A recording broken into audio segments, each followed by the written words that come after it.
Hey, this is Marcus Pinn. You're listening to the Cabbages podcast.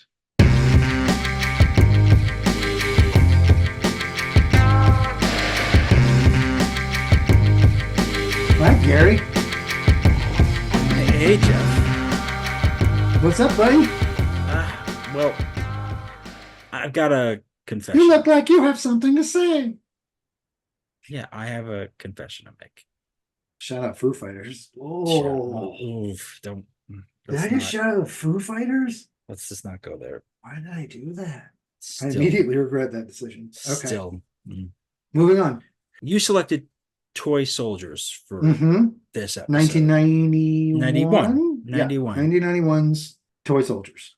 But for a period of time after you first suggested it, I thought you had suggested Small Soldiers for the episode. Phil Hartman cartoon? Or is it stop motion or is it cartoon? I don't remember. So there's these action figures. Is it stop motion then? I guess it's stop motion, but they might be doing some animation stuff on the mouths. It's not. Okay. I don't really remember all the details, but like it has a lot of comedic actors in it that I thought that was a 2000s movie. It's like 97, 98. It's later. Oh, shit. So I thought for a moment, maybe a longer moment than I should have, that was what it was. And I got excited because you had said on our last episode that you were like, I don't want to do bad movies, but then you suggested Small Soldiers. And I go like, maybe he does want to. And this was just his way of sort of seeding that in there. So no, it wasn't. I realized then, not long thereafter, thankfully, that you were talking about, I did my Googles and I was like, oh, Toy Soldiers, the 1991. Which is, in my estimation, a good bad movie, and we'll see what you guys think. Yeah, we've got a great guest today. We've got Marcus Pinn joining us. He does scratches on pretty much, I'd say about 40% of what I listen to these days. Yeah. So we should definitely get his take. He's also like he's a true like cinephile. I'm going to be curious to see what he has to say about this because this is definitely not a film that I thought we were going to talk about this season. Like we said, we're going to do the 90s and we're going to be 90s movies. This was not on my list. Small Soldiers seemed more likely to me than Toy Soldiers. I got to be honest with you. So I'm grateful that the lack of Martika in this film really made me sad. Anyway, let's go to the guest. We'll talk. Let's go to the guest.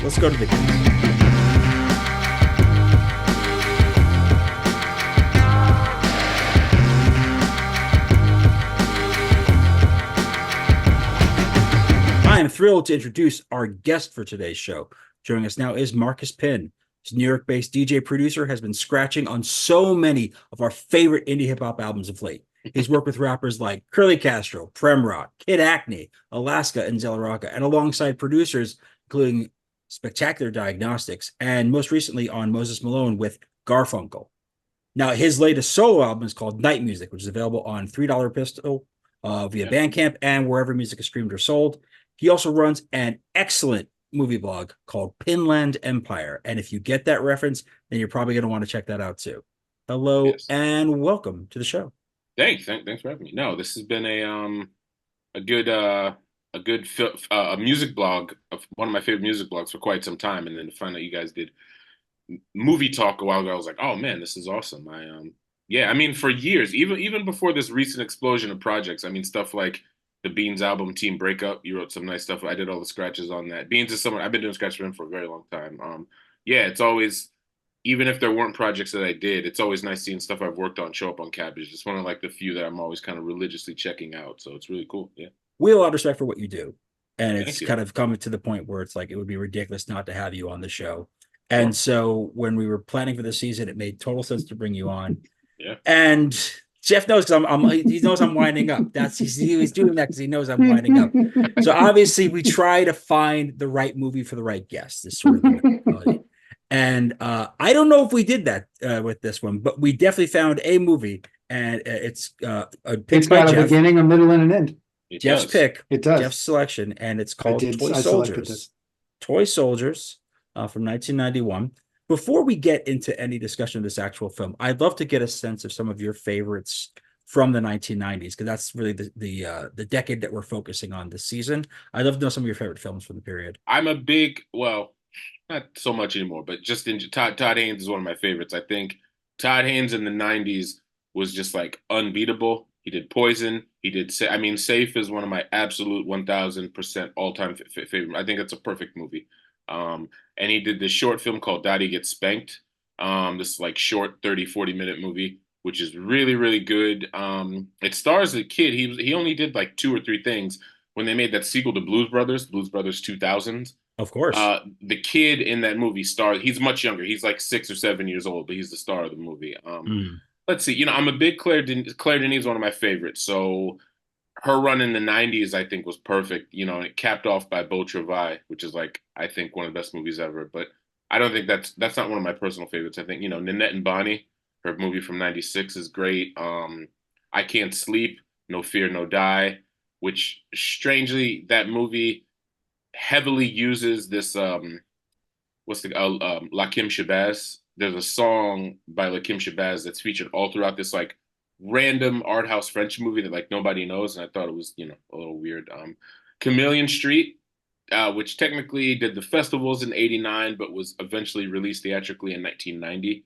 For those listening, it's a little more accessible now. It got a proper release, but for decades, 2 decades, it was sampled on the Black Star album when the guy's talking about got that good hair, blah blah blah. A lot of people didn't know even what that was from, but there's like a really good release of it. I actually interviewed the director a couple years ago. If you go to Pinland Empire, all the like outside writing that I've done is on there too. So I'm most proud of my interview at Wendell B. Harris because like it was in written form. And then about a year or two later, he gave me the permission to release the full audio interview, where it's like all the mistakes and mess ups and just candid stuff that he didn't want to get out first. Like he said some interesting stuff about Steven Spielberg. So definitely go listen to it. If you go to Pinland Empire, on the left and right is where all the like extracurricular stuff, non-Pinland Empire stuff. So if you go to the interview section, you can find the Wendell B. Harris interview. So, but yeah, Claire Denis, Jim Jarmusch, and Night on Earth is a fun movie. I don't think it's one of his best, but I still like Jarmusch in the '90s. I mean, Ghost Dog is one of my favorite movies that just same just made the cut, 1999. So yeah, a lot more, but I don't want to. I'll be listing movies forever. So now you named some great ones in there. Obviously, yeah. with me, I have don't a know. Quick question. Yeah. Now that you've seen it, does it hurt to know that they all pale in comparison to Toy Soldiers? I've seen. I mean, listen, we'll get into it. I used to watch Toy Soldiers all the time when I was a kid. Yeah. But but it's weird. I clearly haven't watched it in a long time. I don't want to jump the gun. There's just so much actor-wise. There's a lot to talk about. Mainly just the cast. I was like, wait a minute, he's in this? Like, so and I call this movie an HBO classic. There was in the late '80s through the mid '90s, HBO just played a lot of the same movies over and over and over and over and over again, especially during that time when you got home from school, like that, Teen Witch, Meet the Applegates, Parents was another one that used to play a lot. It was those movies that were Troll 2 used to come on a lot. Those movies that would come on from like 3 o'clock through like 6 p.m. And Toy Soldiers was one of them. We used to watch it all the time, but there's so many. It's weird, like him being spanked by the guy that I remember. Like the token black guy. I remember little things like that. But then again, the cast is like Jerry Orbach was in this. I don't remember that. I don't remember that dude at all in it. And then he's a mob boss. It's incredible. The only thing I truly remembered well, I knew the plot really well. Sure. Like I knew how they got out of everything. It's a very like plotted film. Like it explains everything, then it does it. It's heisty that way. And I remembered very clearly when the bad guy's like, "Did you think I was kidding?" Like he's really because that was in the trailer, and it scared the shit out of me. And it was in the trailer. Yeah, it was in the trailer. So I probably saw him do that like 100 times. Each time, I was like, "That's fucked up." He's such a good character actor. I think it's impossible for him to play a good guy. Can't do it. No. It's not his fault. It's just how he was born. His face, even when he smiles, it's like I always associate him with the Wishmaster movies. Oh yeah, of course. Yeah, he's still always he's such a good bad guy in anything he's in. Agree. So, yeah. Now this movie has a special place in my heart because I looked up because I had seen it when I was a kid and I was trying to remember exactly when, and then I realized when I saw the release date So this came out my birthday weekend in 1991. I saw Oh, this in theaters with friends for my 12th birthday. We went to Pizzeria Uno afterwards, so I'm here in Queens. I might have been too young for this movie, but now watching it as an adult, I I can see 100% I was. may have been way too young to see this R-rated movie. And it leads into a question that I have to ask about this is, who was this movie for?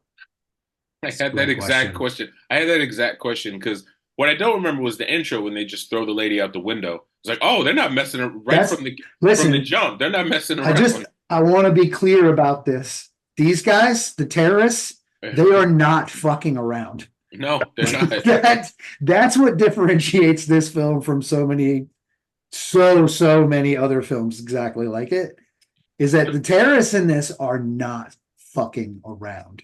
Right, and it's also like I feel like with a few edits, this could have been like a strong PG, a light PG-13. Because like your question is true. It's like I don't see adult like parents like 40, 50-year-olds wanting to see this. No. And they're like with the language and some of the murders, it's like a 10-year-old wouldn't, my dad didn't really care about that stuff, but the This typical 10-year-old. parent was right. But it's This one just right like, here. I saw it like 100 times. right, but like who wants to, what average 10-year-old wants to see people getting killed with machine guns and all? And then I remember too, Will Wheaton does get murdered pretty bad. Mm-hmm. Even before I Yeah. pressed play, I was like, that's another thing I remember when he tries to shoot and then he loses control. But that's such a hard murder. And then there's a few F-bombs. I'm like, oh, this is rated R? That I don't remember being rated R. You mentioned the trailer before, and that's something I went back to because I realized that if I saw this on my 12th birthday, it's because it was marketed to me. It was advertised to me Right? as a preteen. Like that's who it was marketed to. And when you look at the cast, It's got like a people, teenage cast. it had Yeah. cast of were people Yeah. who were in movies that I had seen already. I had seen Yeah. Adventures in Babysitting. I had seen The Goonies. Like these were Had oh, Rudy come out? this is my shit. No, Rudy wasn't out yet. No, Rudy was not yet? 94, Okay. I think. Yeah. So like Oh, we had a okay, few more okay. we had a few more years to Rudy. But like this was So this was the marketed highway to to Rudy. this was marketed to tweens and teens. Mm, And then absolutely you it had was. this very senior cast in it, which made it more palatable, say, to some senior audiences. To have Yeah. people like Arlie Ermy, to have Jerry Orbach, to have some of these kind of veteran character actors who were in the film. Denholm Elliott's in it. He's like the head teacher, Exactly. professor guy. It's like, Hey, damn, he's in this too. Yeah. Yeah. There's I think we're all going to there's be in agreement that this is not a fantastic film by any stretch of the imagination.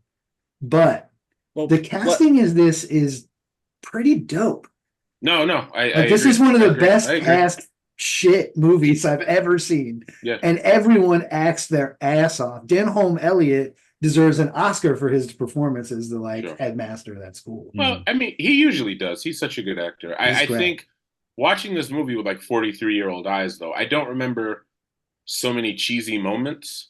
Mm-hmm. Like the headmaster wants to see you right now, or like, oh, these kids spray painted my car. Arr! It's so like super rehearsed and like artificial. But I can't totally write this movie up because again, there's so many memories with it. Again, I remember my buddy Ori in I guess 6th grade would just at random times like, "Did you think I was kidding?" Like he would say that all the time in elementary. It's a memorable line. Write it off, yeah. It will explode, like the way he says explode. Again, I believe that's the trailer. I went back and watched the trailer right before this.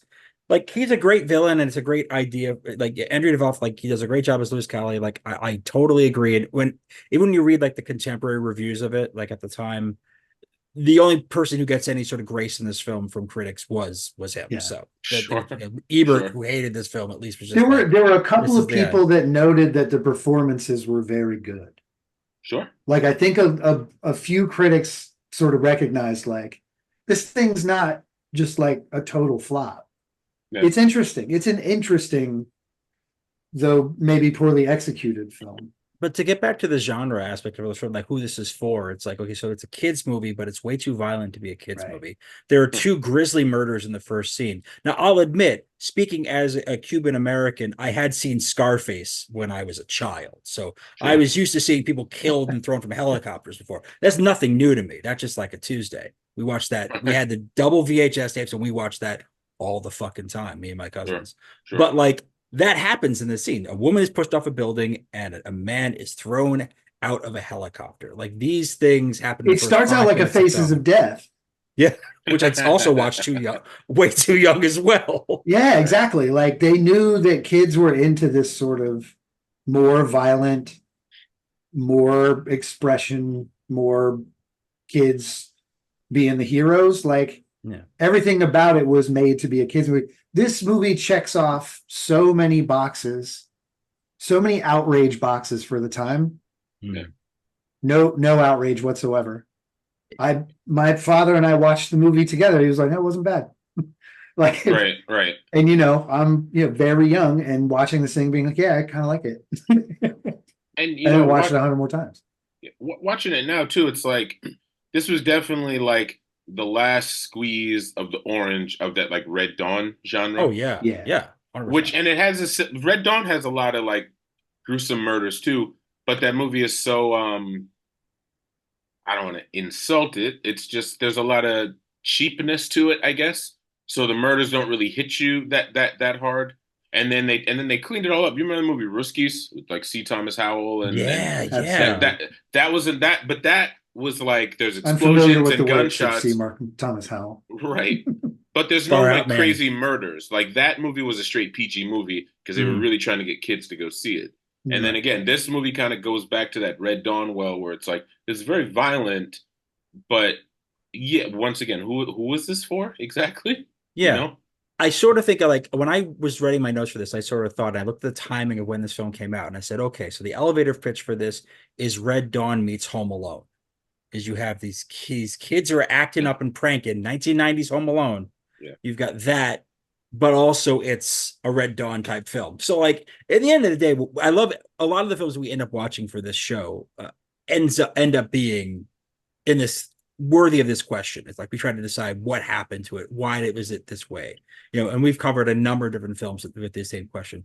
But I think ultimately it's that there were different norms at the time, and that a film like this could be marketed to children without it being wildly offensive. I think a lot of kids were seeing Dolph Lundgren movies. We were seeing things like military films. We were seeing stuff like Iron Eagle, obviously Louis Gossett Jr., Oh yeah. his which really I wanted to talk about Louis Gossett Jr. for a second, other than just him being, such a joy to see on screen and pretty much anything I've ever seen him in. Yeah. What gets me about this is that and this is where I start to feel like the problem with this film is the screenwriters, is that there's no backstory provided for his character in this as the Dean. Dean Parker has no backstory. So I feel like the screenwriters in casting him, the screenwriters, and who was also the director, was one of the screenwriters, was sort of leaning on the idea that people knew Louis Gossett Jr. from these military flicks, from An Officer and a Gentleman, from Iron Eagle 1 and 2. And so it wouldn't need to be explained that this person might have, say, a military background I was or thinking that a yeah. law enforcement background or something that would explain this. But there was nothing to explain like why he cared about these kids so much, why he was such Sean Astin's character in particular. It's like at a certain point, he's just a brat. Like kick him Yeah. out. Like some of the stuff he's pulled, it's like I get that you take a liking to him, but I need a little bit more why you like this guy so much because so far I'm not buying it. Side note, before I forget, I wonder if it was intentional that they had like the two most famous drill sergeant actors in a movie together.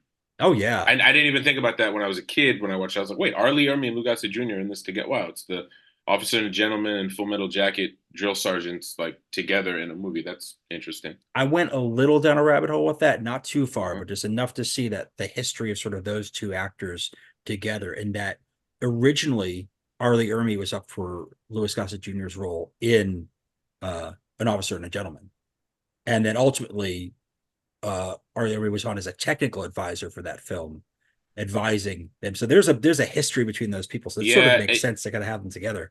He was the real deal. I mean, he shows up for a second in Apocalypse Now also, but he was up for a more serious role in that movie. But at the time he still wasn't like an actor yet. So he was an advisor, and on that helicopter dust crop scene, like he's in the helicopter with him. But yeah, he has a history with that kind of stuff. It's similar to Dennis Farina. Like if you watch a lot of early Chicago stuff, he's in it for like one scene, but in reality, he was an advisor because he was a real cop back in the day.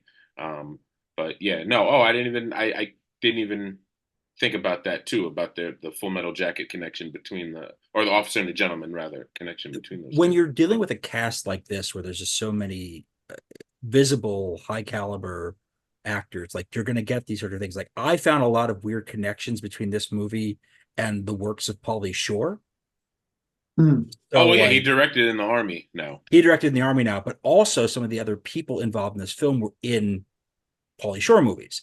Oh yeah, So yeah. Will The Wheaton, director like did a lot of military themed films, right? well, he didn't do that many films. It's kind of He thing. didn't do He that had, Right, but many. all of them He was were as like a- somehow ancillary to the military. I well, feel. as a screenwriter, he did two notable buddy cop films. He did Beverly Hills Cop. He's one of the screenwriters on that, and he Shoot to also Kill.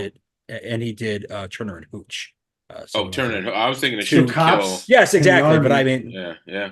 so, but no, the strange Pauly Shore connection is that so Sean Astin is in Encino Man. All right, he's the friend. That's right. Yes, and then Mason Adams, who's sort of the character who plays the deputy director of the FBI on this mission. He's the grandfather in Son-in-Law. So Right. this is where my brain yeah. goes when I watch shit like this. Is I look for like where do I know people from, and you start to like. Oh yeah, pull he's the this guy stuff that together. hated Pauly Shore, right? He was the character. father of the guy who hated Yeah, Pauly Shore. right. Yeah, And he has the heart attack, and but it's yeah. Oh no, anyway. but I thought the grandfather didn't like him either. Yeah, but it's a in the smaller movie, role yeah. than the role than the father's role. Like he's Yeah. he's like Walter Senior or something in that. Yeah, film. yeah. Wow, that's funny. It's just a weird thing that happens, the kind of stuff that unfortunately we obsess over. Sure. No. I want to get to a point about Louis Gossett Jr.'s character before we leave. Okay. Louis. Oh, please. Louis's time with us is growing dim, I feel. And I need an answer to this one. What is the Army doing with Louis Gossett Jr. in this film? They're like, I don't know many Army dudes, but I feel like the ones I do are going to be like, oh yeah, cool, man. Thanks a lot. We'll take it from here. No, right. Like you're just a guy that works. He's just a dude that works at the school. Like every now and again, be like, hey, can you look at this map? That's believable. But the rest of this stuff where they're like, what do you think we should do with this kid? Like, who gives a shit what he thinks? It's not even that. It's like, why are you in the military tent with us? Like, go away. You're just like, they see you work at a school. Gun. This guy's just like civilian. Take this gun. Kill him now. I know. Yeah. This is again an issue with the screenwriting. And again, totally. this is right point. Like obviously the director Daniel Petrie Jr. Like that certainly he's part of it. He's the co-screenwriter. The others being David Cupp, who David Cupp, if you know, just not long after this, he wrote some of the biggest movies of fucking the entire decade. Like this is a guy who was credited as screenwriter on Jurassic Park 1 and 2, on Carlito's Way, on Mission Impossible. I guess. Like David Cupp did a bunch of things, but somehow he and Petrie could not get together to figure out how to make this character fit in this story. If I remember what I read correctly, this was also being made in another place by different people and then was handed over to other people. So there was like, this was working on a script. You could also tell there's like a choppiness to it where it was just like, I'm sure the script got cut down before they even went into production. And then they might have shot some stuff, some connective things that the studio just like, we don't just get it out of here because we got to, this has to be 110 minutes or however long, it was supposed to be. So I'm not going to totally blame it on, because that's the thing. You brought up his screenwriting, Daniel Petrie Jr., his screenwriting, because aside from Turner Hooch and Beverly Hills Cop, like it was Shoot to Kill, The Big Easy, like he wrote some, I'm not necessarily a fan of all that stuff, but things that were like acclaimed, I guess is the right word. So sure. I'm sure some of it was out of his hands. Yeah. This whole thing to give him reeks of like, we're going to make this hell or high water. We option this novel. It's getting made into a movie. Yeah. Put some pros in there and let's go. Look, Petrie was not the original director on this thing. This was supposed to be John Schlesinger. This is supposed to be, we're talking about Marathon Man. We're talking about Midnight Cowboy. It's a very different film. And the original version of the script was taking place at a European boarding school. Right. And the terrorists were Palestinian. This is what I've read. So, like, not to get political, this is the second time on this season I've had to say this, not to get political, but that is what the original plot of this was. So there had a lot had happened. I'm not going to use the phrase development hell when I talk about this, because we've talked about some real development hell stuff on this show before. But like there were some flaws to it, and this was also Petrie's first feature. He had writing credits, but this is the first time he directed a feature film. So you have to give him a certain amount of grace in that too, for doing it. Now, when your second feature film is in the Army now, then after that I have to stop giving you grace. But up until that point, you're sort of good to go.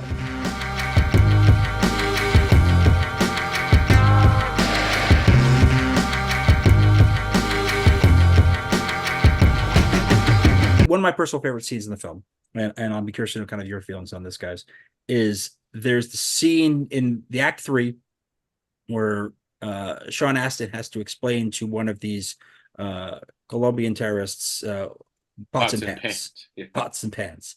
Yeah. Only to it's pots and pans. What's pots and pans? Pots and pans. And then he whacks him on the head with a pan. That Looney Tunes wonders. Looney Tunes guy's just like, throws his gun at the he's like, I'm done. That's when I was like, this is a movie. But that's when I was like, this is a movie for kids. This is for my 12-year-old ass was supposed to go, that's funny. That's comedy. Right. I appreciate that moment. Because we'd seen a few scenes earlier, we had seen some horrible scenes. There was some real drama and tension going on up until that point where they were scooting around in the air ducts. Where he and he makes a joke at one point. Like it's like, we're trying to defuse a bomb. Like, we're not joking around. Like, he makes a point to like, hey, quick little quip. Like, just stuff like that. Yeah. It's a weird mix of things. Yeah. I mean, in the midst of all this, he's still calling that one kid Yogurt. Yeah. Just like poor Yogurt. Yogurt was actually what they called the guy on set, apparently. The kid spilled some yogurt. The kid spilled some yogurt in a car once and got some yogurt on him, and all these kids, and I don't say kids because they were all 19 or 20. All the stars of this movie were not actually kids. They just called that fucking kid Yogurt. Right. Wow. Boys are awful. Terrible people. But yeah, there's another great comedic moment that I remember where in that third act, again, when they have gotten to the sub basement where they're hiding out, where they'd be protected if the school does explode.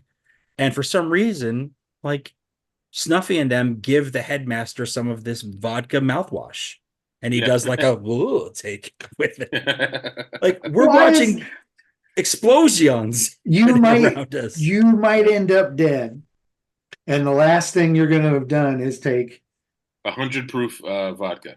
Yeah, just draining it. Yeah, and schnapps, 100 pepper schnapps.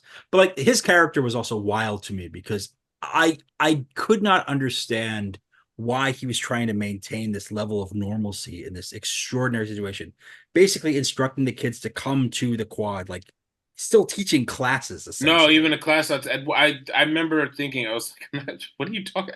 Oh, you want me to sit in a circle and learn about this book? No, we have terrorists on campus right now. They're walking around with guns, and you're saying this is a book. I'm like, these are not new kids to this school. Like, I know that there's kind of a bad reputation for these rejects, but geez, right, they know what a fucking book is. But I remember thinking that was just really out of left field, because he's like very stoic and tries to get the fairest shake for the kids in every other scene, and then he sits down with them and he's like, "This is a book, you idiots." Like, I always thought, what the fuck? Why are you being shitty to them now? No, I know. Even as a kid, I remember I was like, "Oh, is this book going to come into play in the end? Like, is there like directions in the book to help him escape, or is he going to hit somebody with the book?" I do remember it's like, you're putting a lot of emphasis on this, but it just kind of never panned out to anything. And then I remembered that because I was watching it. I was like, wait, I can't. Does the book have anything to do with what happens in the end? I was like, no, it doesn't. So there was just a weird emphasis on it for no reason.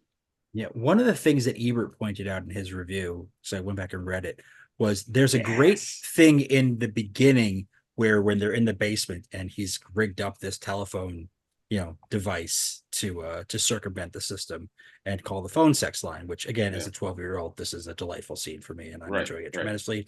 And I couldn't wait to figure out how to do a phone sex. But there was this bit of information, and when you think about how they brought back Snuffy's asthma in the third act, they brought little elements of these things back in different times. Even Will Wheaton's horrible Scarface style death is after he was talking about doing that kind of rat-a-tat-a-tat mobster shit. We just need to get some guns. Yeah, we just need to get AK-47. Just need to get a gun. It's like, what are you gonna do? What are you gonna do with a little gun, also, he's not believable as like a mob boss's kid. It's only after they say that he's the mob boss's kid that suddenly he starts to have a fucking New York accent a little bit. That's also in my notes. I like the convenient use of his New York accent. I was like, wait, is this the same character? Yeah, exactly. Yeah. I mean, I recognize he's probably code switching on that campus a bit, and and as a native New Yorker, I code switch as well in different settings. But this fucking guy, like, I don't even fucking know with him. Like, he's not Jerry Orbach's kid. You weren't code switching there. He can't be fucking Jerry Orbach's kid. And to be fair too, I didn't mean to cut you off, but like Jerry Orbach, who's a great actor, he's still like, I guess you're a mob boss, but between like Law and Order and Sidney Lumet's Prince of the City, which is probably my favorite Jerry Orbach role, it's like you're such a cop to me. Yeah. So seeing you as like a schlubby mob boss guy, like I guess it's fine. You're Jerry Orbach, so I believe it, but they could have got someone else for this. They also mix him up in the script, and they say in one scene he's the mobster Albert Trotta of New York City, and then in another scene the deputy director is saying like this is the boss of New Jersey, and like, and if anyone who's watched The Sopranos knows there is a division between this shit. Sure, right. Even within the families. So, but but the point is, I'm saying, like, to go back to this, like, if the script was able to sort of seed in these elements that would show up later, then this thing with the telephone in that scene should have been the clue of how they would have gotten information to the people outside. That's what Ebert brought up in the review. Is like, why is it that Sean Astin has to risk his life going through these tunnels to deliver information when he knows how to circumvent the phone systems? He could build or rebuild that device again. All he has to do is get back to that basement. I know he smashed the actual device, added punishment, but like, yeah. To be fair, he was made to smash the device. A lot is made of his prowess with things. And then an even younger kid is basically the one that puppets him to doing things. You know what I mean? Shout out yogurt. No offense, but like, wouldn't you want the guy who knows how to do what you're doing just to be on the ground? Right. And then you be in the air, like looking out for him or whatever? Like, why do you need to do it? Why is it you that needs to do it? And this kid who knows how to do it and could just be like, it's this one. And so they had like a relay, they had to talk about it the whole time. It was a very bad look. He had to kind of guess at one point because the wire wasn't the color he thought it was supposed to be. He's like, I guess, like the way he said it. 2/3 of this movie, we complained earlier about like there not being any backstory for people. You're not going to get much of anything out of this movie because there's a lot of planning to do. Sure. We have got to put together a plan. Yeah. And then we have got to meticulously show us pulling off the plan by the skin of our teeth. Right.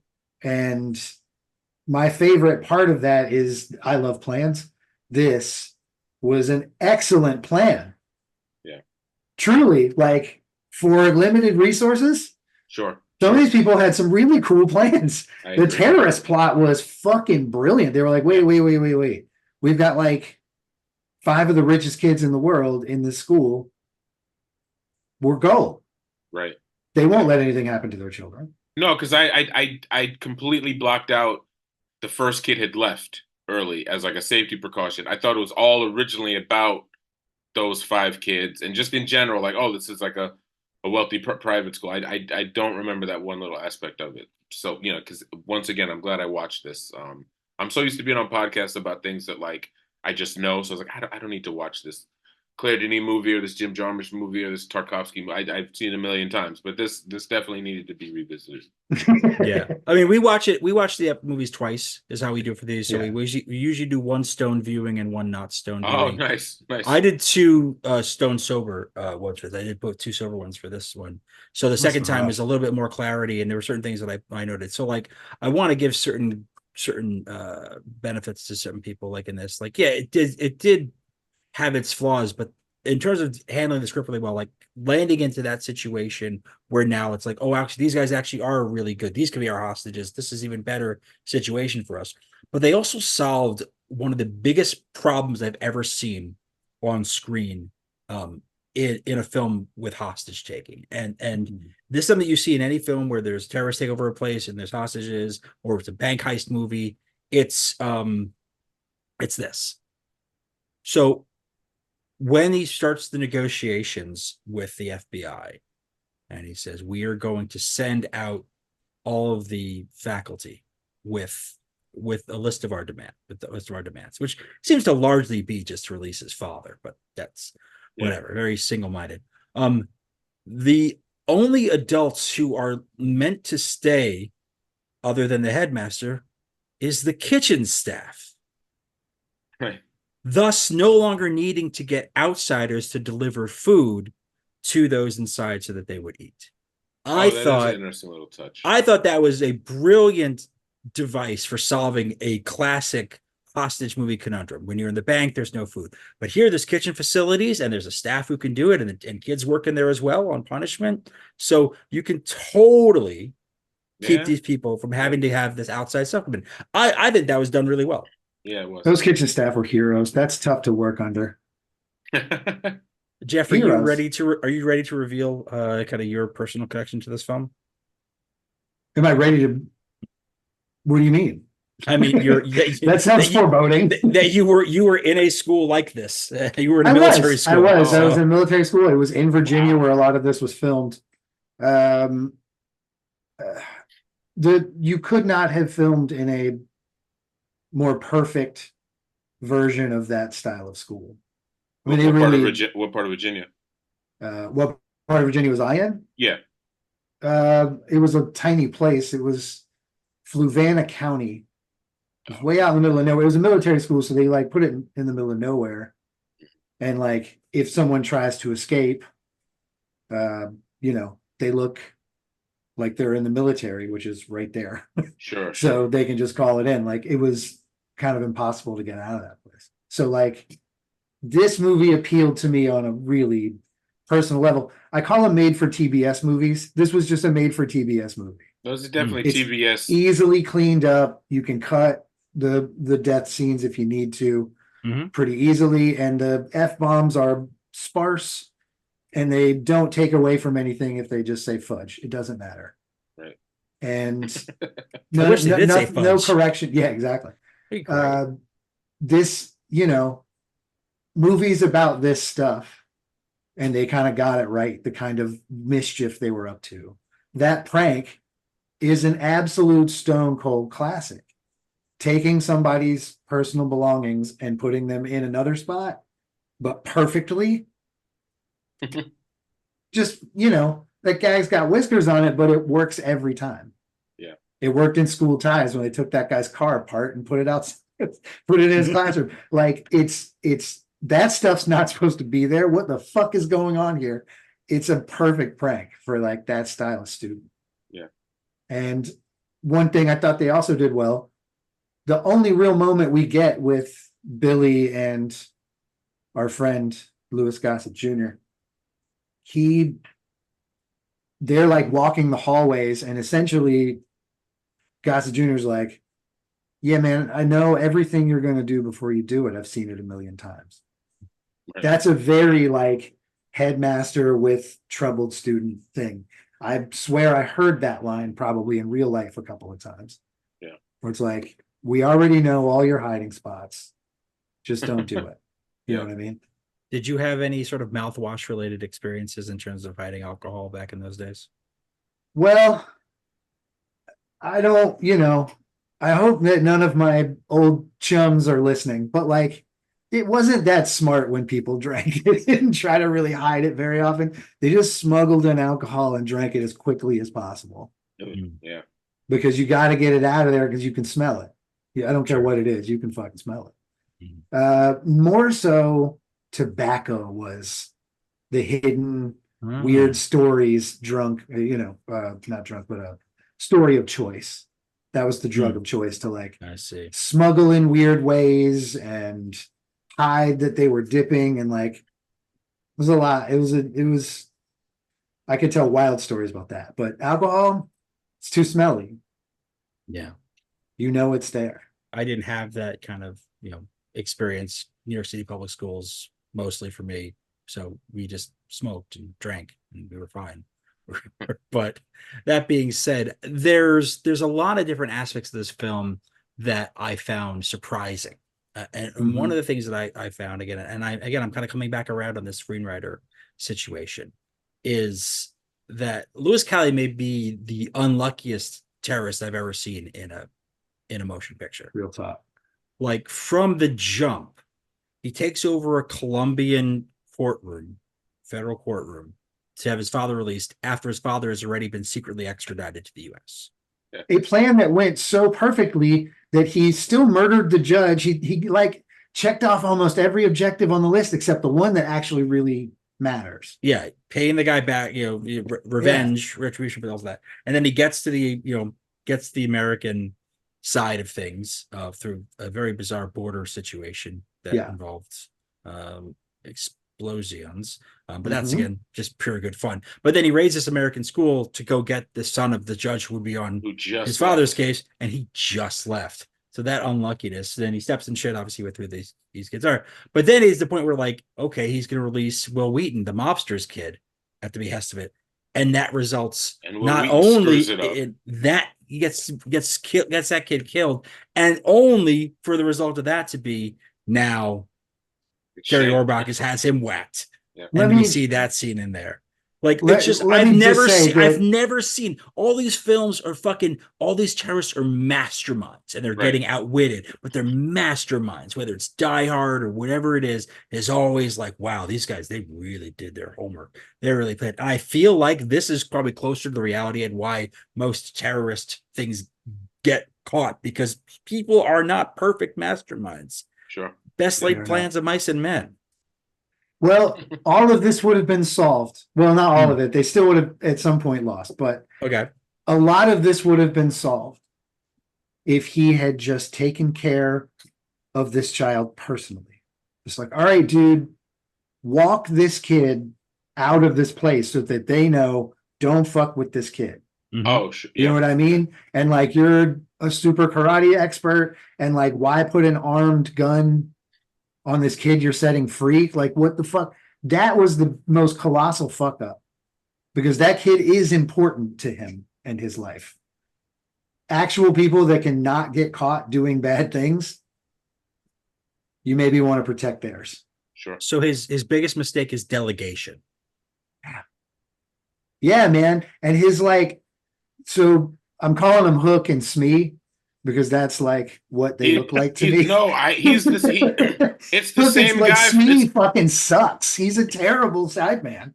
He's just the same man. He played the same role as he did in Total Recall. He's Michael Ironside's right-hand man, and, which is also weird because Michael Ironside and I forgot his name, the actor that plays Collie, they have the same face where it's like, you can't play a good guy. They have that you can't play a good guy face. Michael Ironside is another one. But it's the same person. I want to know his backstory. It's like, how did this American guy get caught up with these terrorists? Like, what's his deal?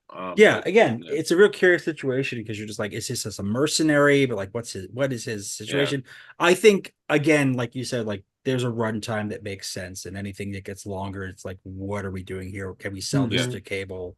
How can we run this? How can this fit for the VHS market? We can't make this a 2+ hour movie. Obviously, the rules are different now.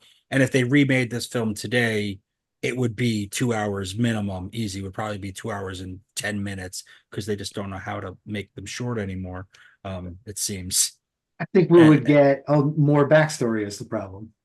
Yeah. And I mean, I think we need something, but honestly, a lot of the backstory could have been solved with lines. Like, I think you could have solved Louis Gossett Jr.'s situation by saying that he was a troubled kid and he had gone off to military school. You could have said that in two fucking sentences. Literally 2 seconds. Yeah. Done. Yeah.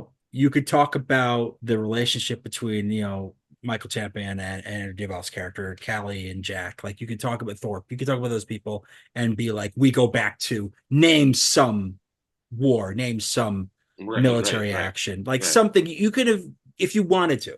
I mean, I know that there wasn't really a lot of a huge drive to put much stock behind terrorist characters in movies back in those days. I mentioned Die Hard before, and again, sometimes that whole saga ended up being about the only things were like money and family were the two things. Maybe there was a political angle that was vague in some of these, but a lot of times there's just, we want the money, or we want a revenge for a family member, or protection for a family member kind of situation happened across these films. So I definitely recognize there's not like a strong demand. Yeah, there's a trope there for sure. That character development on those things. But I think you could have put in the right people's hands and it would have made sense. Because some of the other guys just sort of float in there. Like, I feel like, some of the other kids who weren't Sean Astin, Will Wheaton, or Keith Coogan don't have any sort of development on who they are across Right. this. I feel like they try in a weird way, like the Latino kid, they used him early on. They're just like, that guy's name is Jorge. That guy's name. It's just kind of like that's. I mean, you don't need to speak, but like, yeah, his name's Jorge. I don't know. I think they tried. And yeah, and then yeah, the black guy, they not much. I mean, they introduced. They said what his dad did and stuff, but I also think in any movie where there's like a ragtag group of kids or whatever, they're always just like kind of a pecking order, like the most popular, then the middle guy, and then like the Mhm. least two. I think that's Yeah. always just gonna kind of, it is what it Yeah. is. I just think about like what it really brings me back to kind of the pedigree of these younger actors in this and the films they'd been in. Like, you knew who all the Goonies were. Yeah, They were very that, clearly that's true. defined That's characters. true. It's fewer people, but Adventures in Babysitting, and then later, Don't Tell Mom the Babysitter's Dead. You've got Keith Coogan doing two of the key babysitting movies. I was You gonna know who bring the that up. He you was a know big who part all of those my. people are. You know who He's those characters are in those films. Yeah. Like, no, I said that came out the same year. I didn't realize. yeah, Don't this tell is my pretty and this close. he had a great year. He's in one of the lesser known for those. It's just too much nostalgia behind it. Downhill Willie. Okay. It was a late period ski school movie. Hmm. It Hmm. was in 1995. So Wow, by that's 95, late. those movies, but it's actually pretty good. It's like a snowboarding competition. He's like the main character. Okay. Downhill Willie. If you check it, it stars Keith Coogan. But anyway, yeah, Yeah, I just ski school stuff that's not in the 80s is right. That's very wild to me. 1995, mid Ooh. 90s. Like who still was watching this kind of stuff? No, but you're right too. But yeah, no, but between Sean Astin, Will Wheaton, Keith Coogan, they each had names and they were in stuff outside of just Toy Soldiers. I could name anything that these guys were in without IMDb or Wikipedia. The other two guys without looking up, who they were. I did, because I did look them up to see, like, and some of these people continued, some people, obviously Keith Coogan, continues to work. There's people who work, but like some of the other people, like, they didn't do many more things, or they didn't do stuff that were particularly notable. Some of them were just kind of working actors. Some got The dishes were production. done guy was there.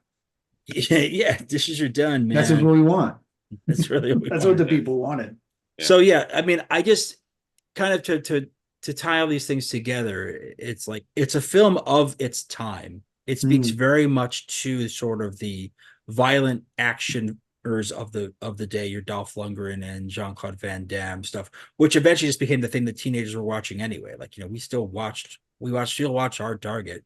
We still watched all of the, Action was a big deal it was like a Especially growing primer then. up. for that Especially then. period. So I feel like, but like now it's different. Like what they market to children now, what they market to teens and tweens now is so different than this. I don't feel like you could show a 12-year-old today Toy Soldiers and it have any real resonance or What do you understanding. think are some of the issues I with today's agree. youth? Don't get me started. I agree. This was in my notes also because I think now movies with like teenagers in them, or even like preteens, it's like how NC-17 can we be? Because that's edgy. A 12-year-old is on a porno set or something, or something like that, or just like the 11-year-old gets a boner, like that kind of stuff. But I think there's such a huge disconnect now that like you could make it just again because I think as cliche as it sounds, I think nowadays like younger kids grow up a little faster just because of more access to stuff. But and I said that too. It's like I actually miss the like ragtag movies that had a nice tinge of seriousness to them. I'm not talking about like Disney Channel stuff or stuff that's literally.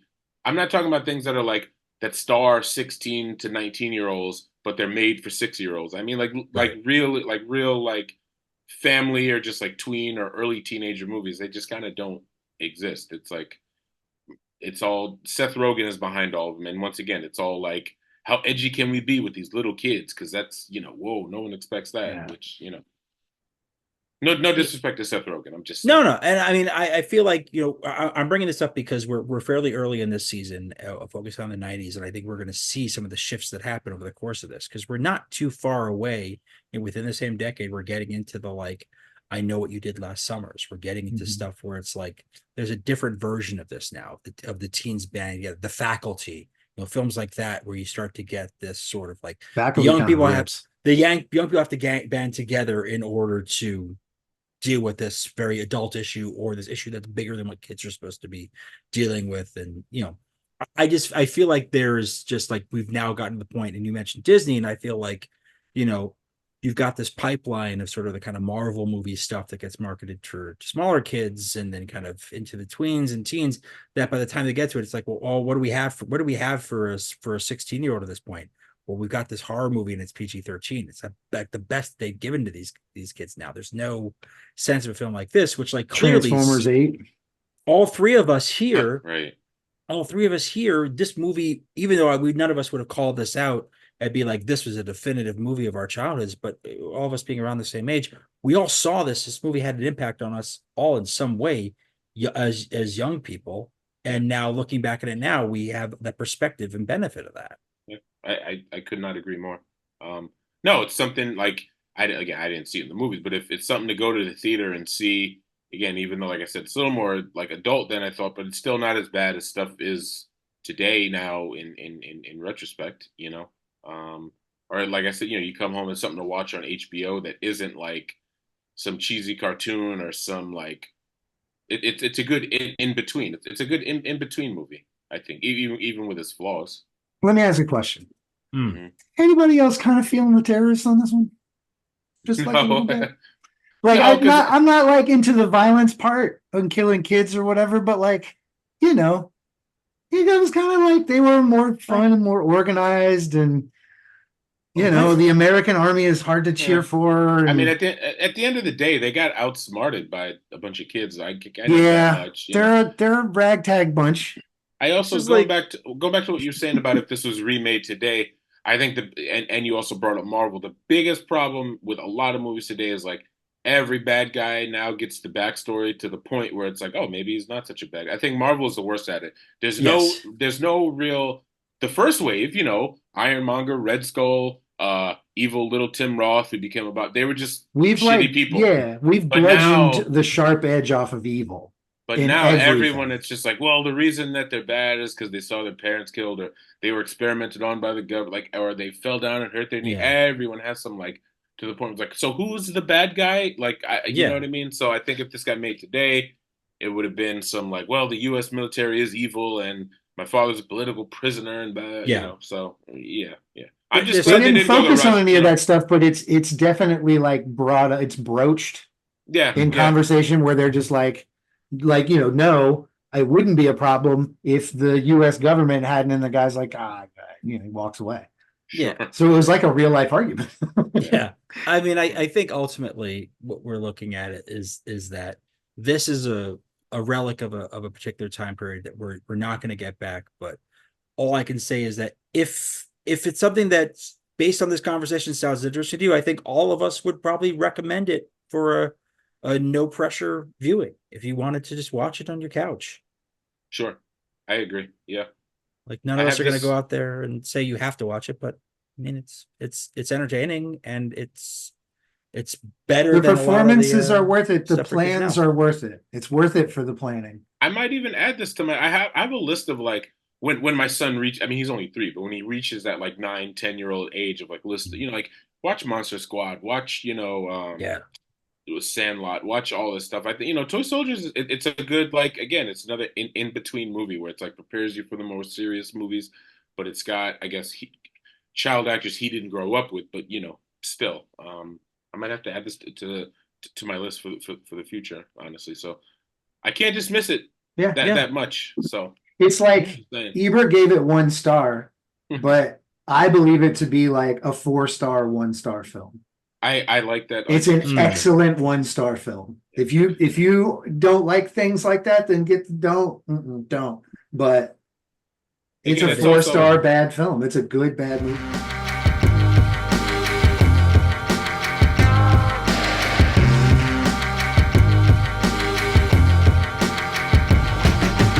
What a pleasant episode we had. Yeah, I had a really good time talking to Marcus. Mm-hmm. Obviously, this is a guy who knows his stuff, and this movie, I think on some level, I thought was maybe going to kind of be beneath him for conversation, but his appreciation for cinema, for film, meant that he could even take a film like He's this, good at this. which you say like good, bad movie. And I think we can agree, good, bad I movie. think, I was worried Mm. after the last selection that we were going to be kind of mired in this race to the bottom, to use a political term, where we were just going to watch a lot of crap and put people through. We've been over it on the pod. We don't feel good when we do that. But No, I feel like this was kind of feel good. Yeah, you know what I I'm mean, saying? in a weird way, I suppose. I mean, and I'm happier. I'm happy in this story. I know I picked the film, but I think that if we build off of this momentum, you know what I mean? This could be really good. Okay. You look troubled. Because, like, I don't know how else to say this. Like, you sided with the terrorists in this. No, sided with. No. You were like, the terrorists made some good points. That's not what I said at all. I mean, it's right there. I said their plan. Anybody can rewind this episode and go back to that. No. I said their plan points, was dope. Hold on, let me explain. Let me explain my position here. Their plans were dope.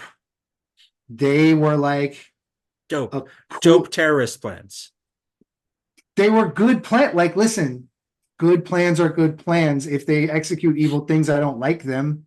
But they were well planned. This was a good plan if your goal is to free, I guess, what they would call political prisoner. It was never really covered. They said he was a drug. He was a narco terrorist. Maybe. I don't listen.